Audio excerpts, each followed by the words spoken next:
Welcome to the Good Life Podcast. My name is Tyler King. I've got Tim Lewis with me in the studio.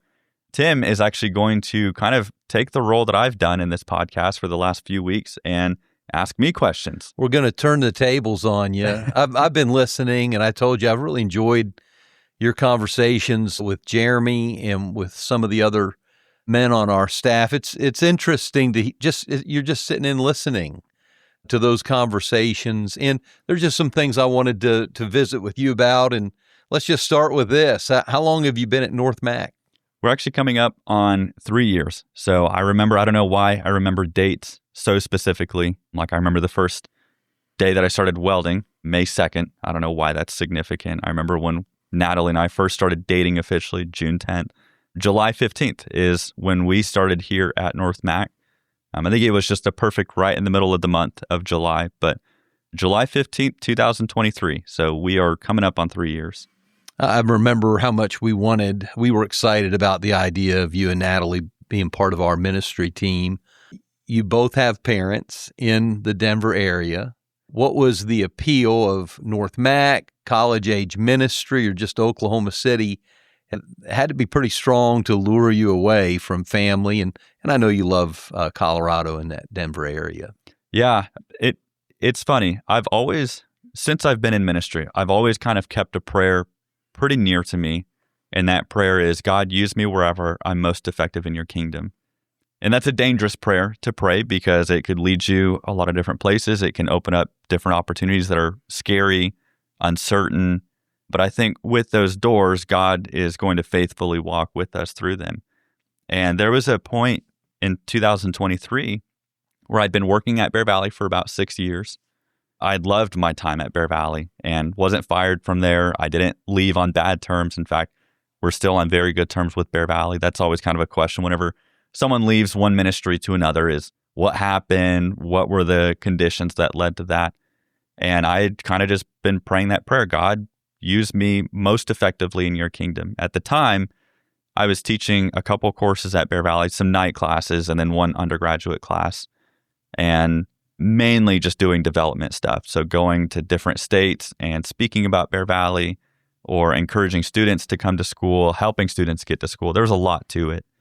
And I just realized I didn't want to do that for the next 5, 10, 15 plus years.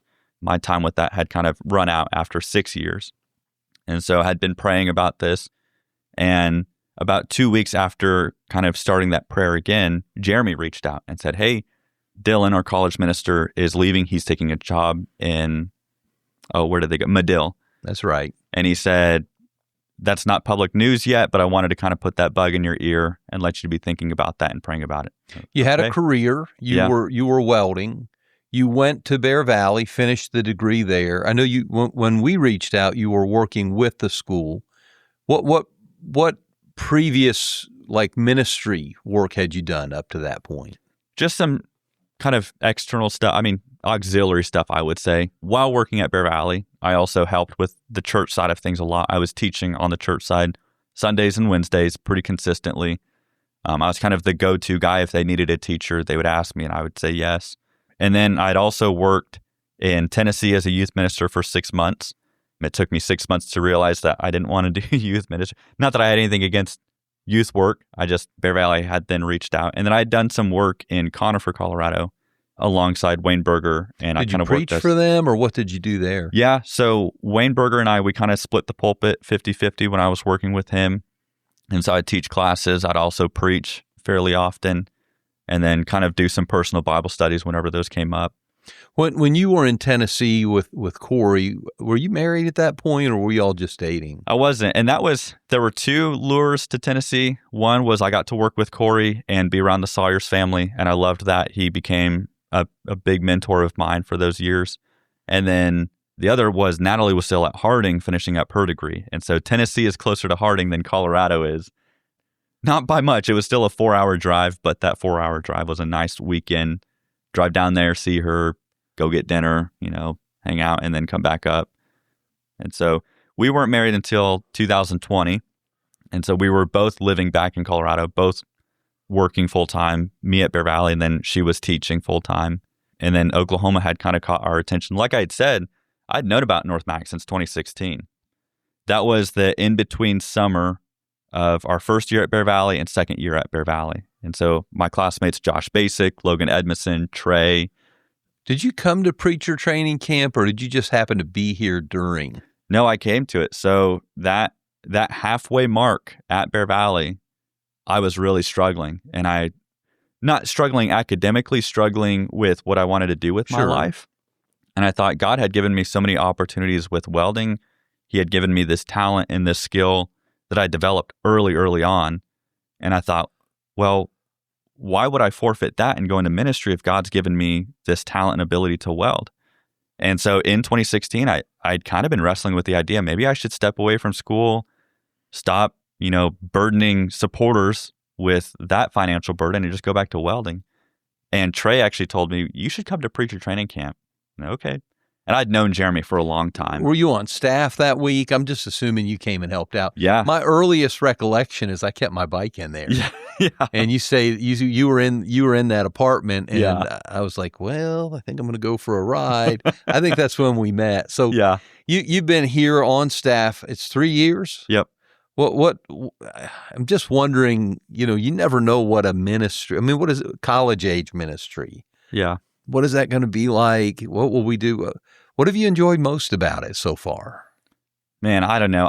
I think the friendship of it. I feel like ministry is most effective when relationships are formed.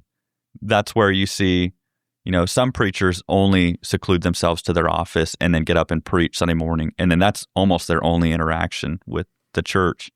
And I think that's just a really sad way of approaching ministry. And you do this really well. You are out among individuals. You're either playing golf with them, you're visiting them, you're getting lunch with them. Ministry happens so proficiently whenever there's a relationship formed and whenever there's trust that's built up. And I think for me, our friends are the college students. And I remember when Wes and Terry, Natalie's parents, came out here, we had been out here for about a year, and they said, all right, now that you've been here for about a year, have you guys made friends? Have you gotten settled in? And that's when we realized our friends are the college students. And so that's who we spend time with on the weekends. That's where we spend our time with Bible studies. Wednesday nights before Bible class there, we go to Slim Chickens, but we eat with them. And so I think my favorite aspect about college ministry is just the friendships that are developed through that. I think your ministry so far has absolutely been relationship driven. Mm-hmm. You've done a really good job of creating a welcoming environment.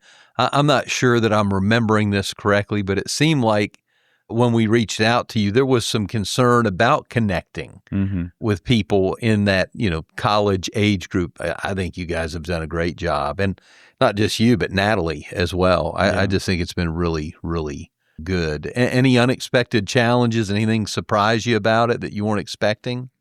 No, one of the things with college ministry, and I kind of knew this going into it, and you just have to learn to be okay with it, it's just the unreliability of college students. There's times where you'll set up a lunch plan and you'll text and, hey, are you on your way? And you won't hear anything, and you end up eating lunch by yourself, and then they'll respond to ours, hey, so sorry, I was taking a nap.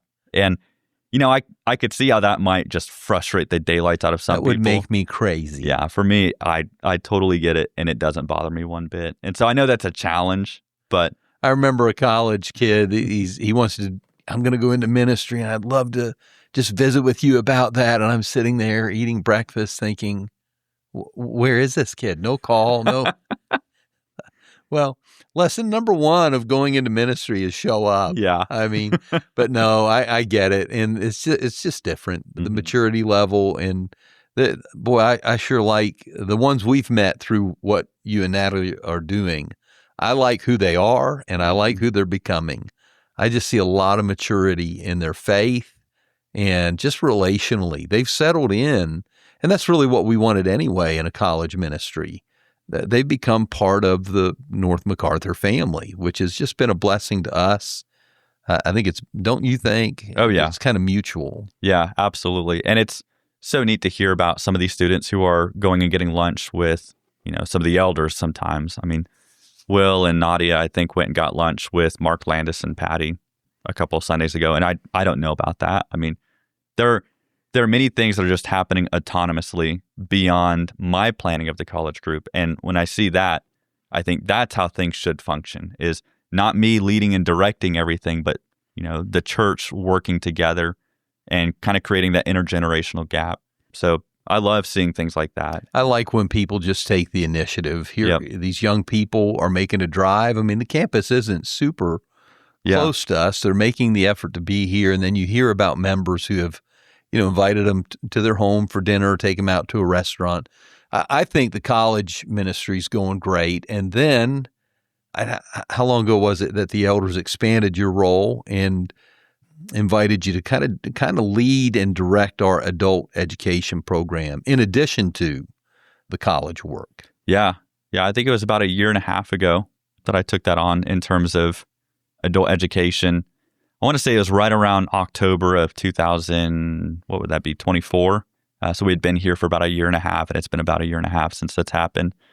And so that has included helping run the meetings with adult ed, kind of figuring out what do we want to plan for either the fall or spring quarters. When you talk about that, you're planning all of the Sunday morning adult curriculum, which I'm thinking 20s, 30s, 40s, 50s. So there's 5 or 6, college age too. Yeah.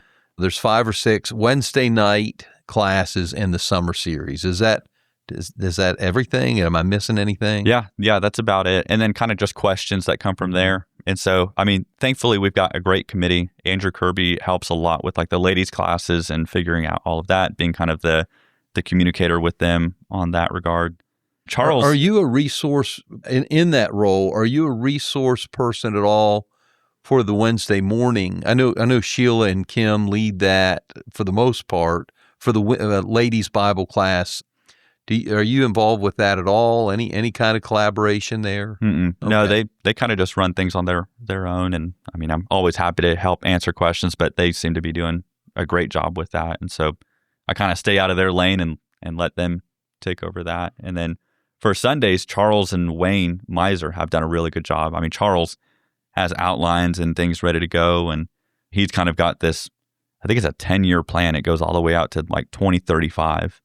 And he joked, this will be going on after I'm gone. And I don't know. Charles, when you have a retired minister that is 97 years old and still comes to the office every day. Oh yeah, you just kind of marvel at him. So for you, and you're multitasking, because I think you've done a good job of keeping the college work kind of central to what you're doing, but the education component's also pretty demanding. Any unexpected challenges there for you?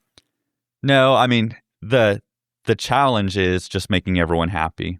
And I think when you're in a leadership role, it's impossible to make everyone happy. You're not going to make everybody happy. I think COVID really pulled the curtain back on that. No matter what decision you make, it's the wrong decision for someone. And there are no ministers who are making everybody happy. Yep. When my parents moved here, my mother, people didn't know them. They didn't know my mom and dad. She's wandering around asking people, "What do you think of our preacher?" And I advised her to probably stop doing that. She might get an answer that she did not appreciate. So, yeah. But that's, topics, because most of our Sunday morning, we're going to be in a text of the New Testament. Yeah, and that's kind of taken care of. Selecting topics that are relevant, interesting, and then having a balance. Sometimes it's hard because there are things that are a bigger draw. Mm-hmm. And then somebody else has worked hard to develop some curriculum and maybe don't get the turnout they want, which kind of leads me to the next question. Tell me about the summer series. How did you end up on that theme? What are some of the things you hope to accomplish with our 2026 summer series? Yeah, so the theme kind of came up from studying Isaiah. We were studying Isaiah in the college group on Sunday mornings. And as I was walking through that, there just kept appearing this reoccurring theme of their heart is far from me. They've left God. They've become faithless. Isaiah points out in 1:18 that he wants to reason with these people. And then 19 through 25, God shows, I'm willing to work with you. I'm willing to wipe the slate clean, to start over, as long as you guys would be faithful in me. And I think this all stems from, even a covenant from Exodus 19 of God reaching out and wanting to be their God if they would be his people. And so many times God's people in the Old Testament and in the New Testament have just completely left him behind. What's weird, though, is even when the people were faithless to God, they were still faithful to some of his law, which doesn't make sense. They would observe some of the external, correct? Yeah. Yep. And so in 118, or in chapter 1 of Isaiah, God says, your new moons, your Sabbaths, your festivals, your worship, it's all a burden to me. I mean, they're still practicing these things. They're still kind of checking the boxes of what they should be doing. But he said, I hate it. It's a burden. You've got blood on your hands. You're not living the life that you need to be living. And then I was just doing some daily Bible reading. I've been trying to read through the Gospels just consistently, just getting to know Jesus better from those 4 perspectives. And then you get to Matthew 5, I think it's verse 17, that Jesus says, I've come not to abolish the law, but to fulfill it. And then immediately after, in that Sermon on the Mount, he starts talking about things like anger and lust and where you're storing your treasure and how to have good relationships, what to do with divorce and marriage, and all of these different topics. Well, what's interesting is all those topics are in God's law, in the Old Covenant. And Jesus, by saying, I've come not to abolish it, but to fulfill it, he's saying you've got to have your heart back in this. There are times where he'll say, you may look at a woman and you're not cheating on your wife, but you've already committed adultery in your heart. And so Jesus starts to connect the dots of law and heart, and you can't have one without the other in faithfulness to God. And I think our culture has done a very good job about decapitating our heart from our head. We've become desensitized to a lot of things. Church is completely compartmentalized. I'm not speaking just about North Mac. I mean, I think this church does a really good job. I understand, of having but heart. we can come in on a Sunday and do all the things we believe the Bible, instructs us to do, but our heart's not in it. Yeah. And God wants our hearts. Yep. And I think that's such a vital part of healthy. I hear people toss around the term sound doctrine. And I this is going to sound a little bit harsh, maybe a little too judgmental, but I wonder if they know what it means. Because some of the sound doctrine is not healthy teaching. Mm-hmm. It is not healthy to observe the external and not deal with what's going on in the heart. Can you imagine what a shock it was? Who was more righteous in kind of public opinion or reputation than the Pharisees? For Jesus to say, if your righteousness doesn't surpass the righteousness of the scribes and Pharisees, I mean, basically, you're not going the right direction. But it's a different kind of thing that he had in mind. Mm-hmm. What are the topics you're most excited about? Well, so as you walk through Matthew 5 and 6, unfortunately, we just don't have enough Wednesday nights in the summer to touch on Matthew 7. So we'll kind of leave that for another time, which drives me crazy because how do you get halfway through a sermon and then just put it on pause? But that's what we're doing. I think that some who have listened to me preach would think that's enough. About halfway's good. But what are the topics? As I was kind of going through the list, of course, I'm using all of the different topics that Jesus talked about. Sure. One of them was divorce.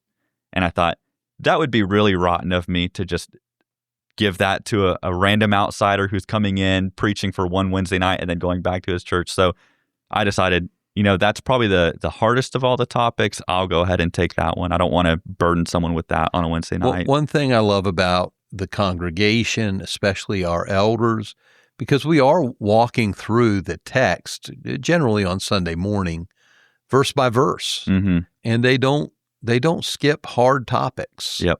And that's a hard topic. Yeah.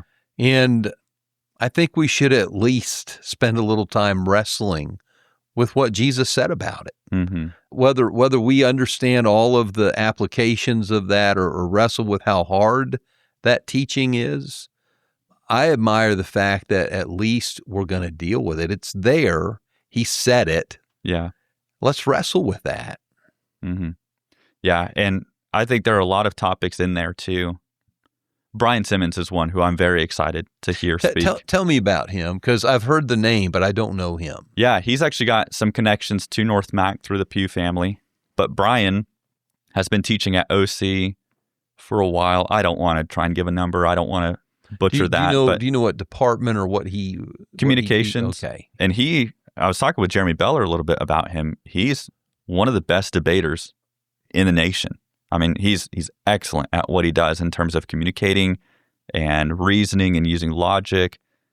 When you meet him, debater would not be the first thing that comes to mind. He's very gentle-spirited, very kind. When I say I've heard his name, I get the impression he's well-liked by students. Oh, yeah. Everyone loves him. My brother, when he went to OC, he graduated in 2015, and he said Brian was his favorite teacher because Brian was very caring about, hey, I see you're struggling with this. Let's go grab some coffee and talk about it. And, hey, how are you doing? And Brian just is able to have his finger on the pulse of his students and knowing how they're doing, when they need to be checked up on, working with them through things. He's the preacher at Oak Crest. Well, I was going to ask, did he have at some point, did he ever have a connection with Britton Road to your knowledge? I'm not sure. I do know. But currently he's preaching at Oak Crest. Yep. Okay. Which is different than Oakdale. There's two different Oaks. Yep. Oak Crest is down by the airport. Oakdale is up closer to Memorial Road. So when he comes our way, what's he gonna? What is his topic? His topic is going to be on anger, and so I think that'll be a good one, especially as a communicator. I think sometimes anger gets in the way of our communication and can totally turn a situation upside down. And so, very excited to hear what he has to say. Brian's got a cool story too. When he first was brought on by OC as a teacher, he was living in Oregon. Well, the church there in Oregon said, we don't want to lose you as a preacher. And he said, guys, I'm moving to Oklahoma City. And I guess they had resolved, we'll fly you back for Sunday mornings. Wow. And I think it was for something like 10 years. That's a lot of time. He was flying back and forth. Every weekend, he would fly out on a Saturday, preach Sunday, fly home Sunday night or Monday morning, and then teach at OC through the week, and then do that back and forth. So pretty impressive from that standpoint. Well, I'm thinking this will be his first visit with us. Yeah. And then I noticed you got Wayne Jones on the schedule this summer. We've got a great relationship with his family and with the work at Bear Valley. What is Wayne what's his assignment this summer? Yeah. So Wayne, it'll be cool because now he has a definite connection. He's always had a good connection with North Mac because of all the students who have come from North Mac to Bear Valley. But now with Shannon Hanna out here, I thought, as a grandparent of 3 kids out here, I'm sure he would like to have an excuse His to come out. son-in-law is our new youth and family minister, and so come to see his daughter and grandkids. Yeah. That'll be good. And I know he came to Affirming the Faith, but other than that, I don't remember him being here for summer series or anything else. I think that's a strong bond. There's an interconnectedness. I mean, we've got Bear Valley graduates here. We've got families who have sent a son or a daughter out to Bear Valley. He's got his kids here. Mm-hmm. So I think people will enjoy that, and I know they will. Any excuse to come see their grandkids. Oh, yeah. So his topic is on oaths. When you walk through Matthew 5, you see Jesus basically make the point, let your yes be yes and your no be no. And I think there's a lot more to that than just the simple aspect of it.